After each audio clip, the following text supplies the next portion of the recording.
Bismillahirrahmanirrahim. Assalamualaikum warahmatullahi wabarakatuh. Innal hamdalillah nahmaduhu wa nasta'inuhu wa nastaghfiruh wa na'udzu billahi min shururi anfusina wa min sayyiati a'malina.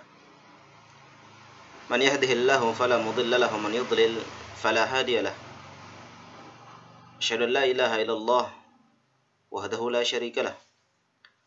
Wa asyhadu anna Muhammadan 'abduhu wa rasuluh la nabiyya ba'dahu amma ba'd. Ikhwati fillah rahimani wa rahimakumullah. Pada pertemuan kita kali ini insyaallah kita akan memasuki bab yang keempat dari kitab Sirah Nabawiyah.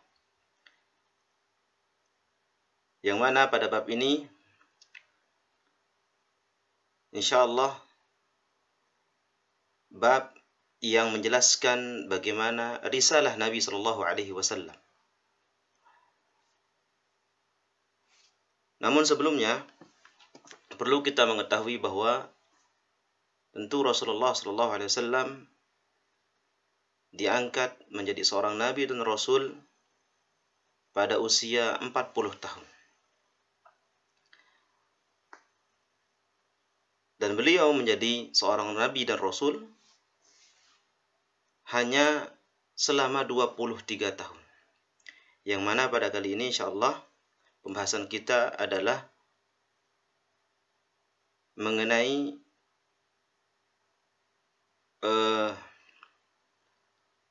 kapan dan bagaimana Rasulullah SAW menjalani kehidupannya sehari-hari menjadi seorang pemimpin umat.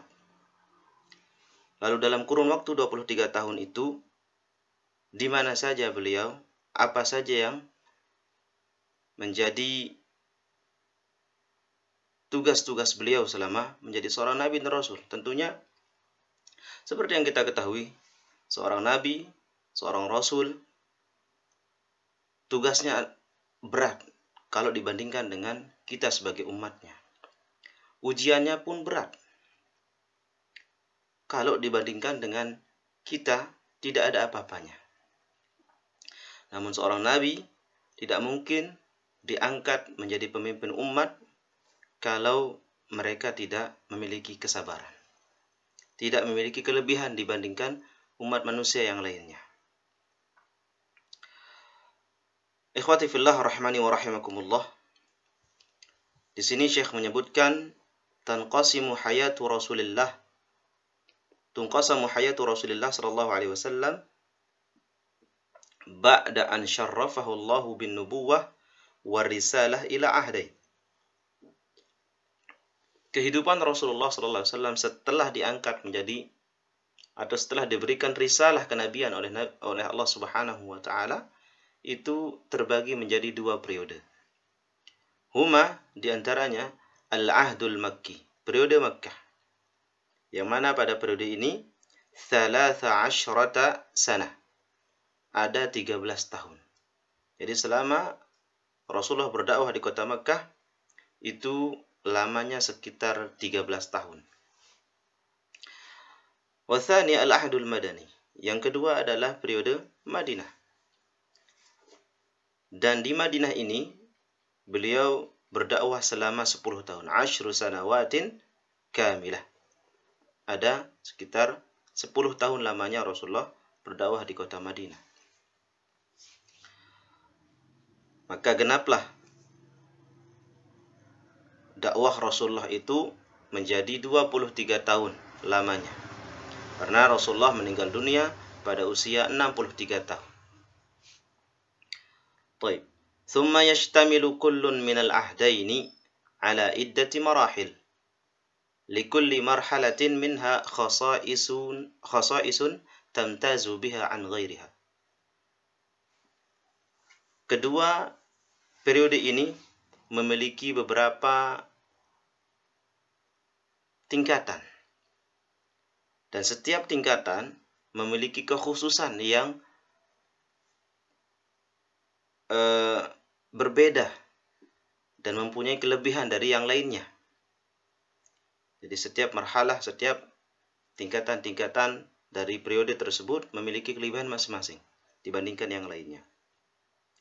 Wa qabla al-hadits 'anil ahd al-makki wa bidayat al-bi'tsah, sebelum kita berangkat berbicara mengenai periode Mekkah dan awal mula beliau diangkat menjadi seorang nabi dan rasul, fatilkal ba'd al-madahir min hifdzillah ta'ala li Rasulillah sallallahu alaihi wasallam qabla bi'tsatihi. Maka sebelum itu kita di sini akan melihat bagaimana Allah Subhanahu wa taala menjaga Nabi sallallahu alaihi wasallam sampai akhirnya beliau menjadi seorang nabi dan rasul. Jadi sebelum beliau diutus, Allah selalu menjaga kehidupan Nabi sallallahu alaihi wasallam. Al-awwal, yang pertama,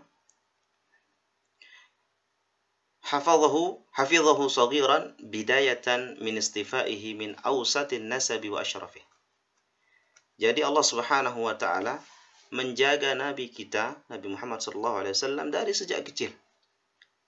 Bidayatan min istifaihi min awsatin nasabi wa asyrafih.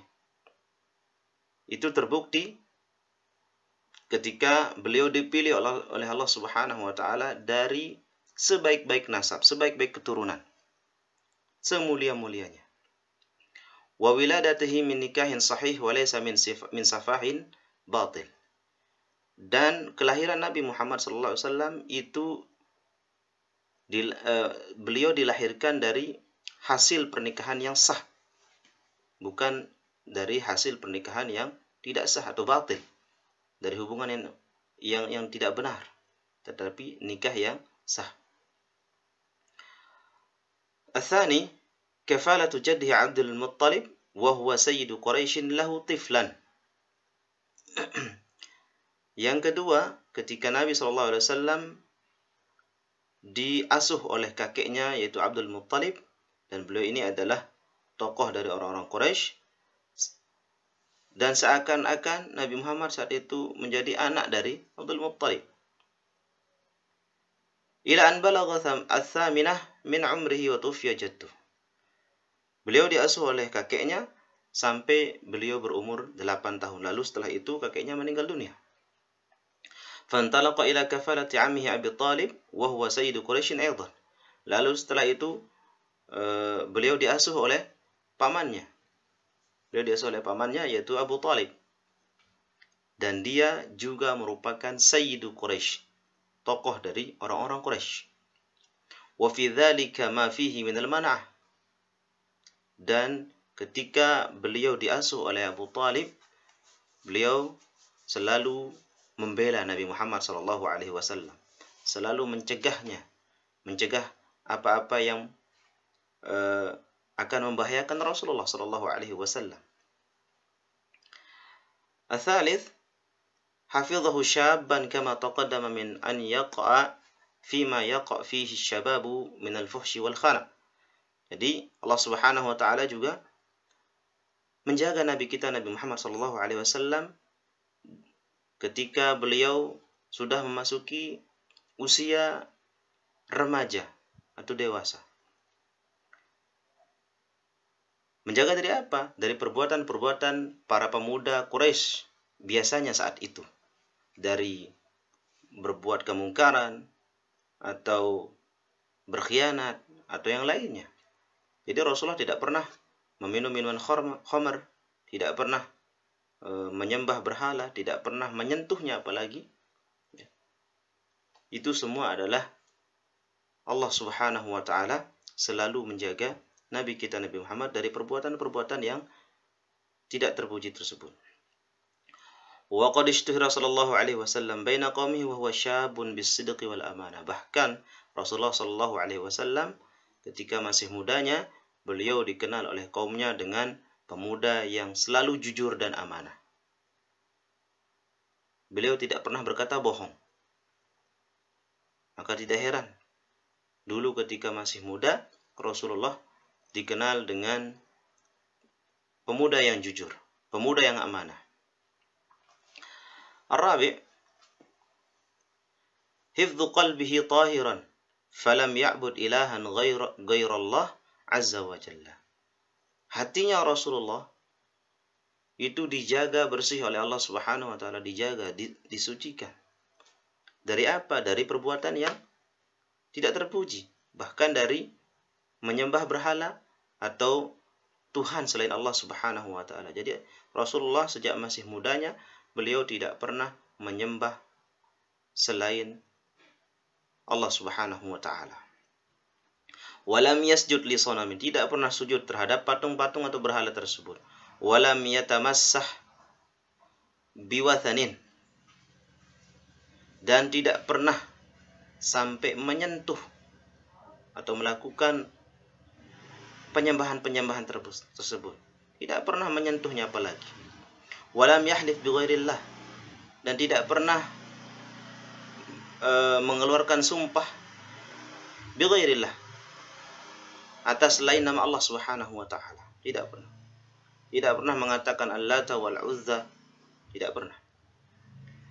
Hadza ma'a bughdhihi syadid li alihati qaumihi Al-Lata wal Uzza wa ghairihim. Karena apa? Karena beliau sangat membenci Tuhan-Tuhan kaumnya saat itu, Al-Lata wal Uzza wal Manat, Suwa' dan lain sebagainya. Jadi beliau tidak pernah sekalipun mengucapkan nama-nama berhala tersebut. Tidak pernah dipakai untuk bersumpah dan lain sebagainya. Dan yang terakhir, al-khamis, i'daduhu i'dadan ma'suman min nazghi syaitani wa nafathih. Jadi beliau dipersiapkan oleh Allah Subhanahu wa taala. Bahkan beliau terhindar dari bisikan-bisikan syaitan, rayuan-rayuan syaitan. Wa hifdzu batinihi sahihan. Batinnya Rasulullah dijaga oleh Allah Subhanahu wa taala. Dijaga dari hal-hal yang mendekatkan Rasulullah kepada sallallahu alaihi wasallam kepada hal-hal atau kemungkaran-kemungkaran dan kefasikan dan lain sebagainya. Jadi Allah Subhanahu wa taala menjaga beliau dari itu semua. Wa qad tajalla hadza fi hadithatai syaqqa as-sadr. Bahkan Allah Subhanahu wa taala telah mengabadikan bagaimana Allah menjaga beliau, mensucikan hatinya dari sejak kecil dengan peristiwa atau dua peristiwa pembelahan dada Nabi sallallahu alaihi wasallam. Jadi begitu Allah Subhanahu wa taala menjaga beliau, mensucikan hatinya sehingga tidak ada kesempatan bagi syaitan untuk memberikan hasutan-hasutan, rayuan-rayuannya kepada Nabi Muhammad sallallahu alaihi wasallam. Jadi ikhwati fillah rahmani wa rahimakumullah, begitulah Allah Subhanahu wa taala menjaga nabi kita Nabi Muhammad sallallahu alaihi wasallam dari sejak beliau lahir sampai akhirnya beliau menjadi seorang nabi dan rasul, bahkan sampai akhir hayat beliau. Hadza wallahu taala ala wa alam. Semoga kita bisa mengambil pelajaran dari apa yang kita pelajari pada kesempatan kali ini. Subhanakallahumma wa bihamdik, asyhadu an la ilaha illa anta, astaghfiruka wa atubu ilaik. Assalamualaikum warahmatullahi wabarakatuh.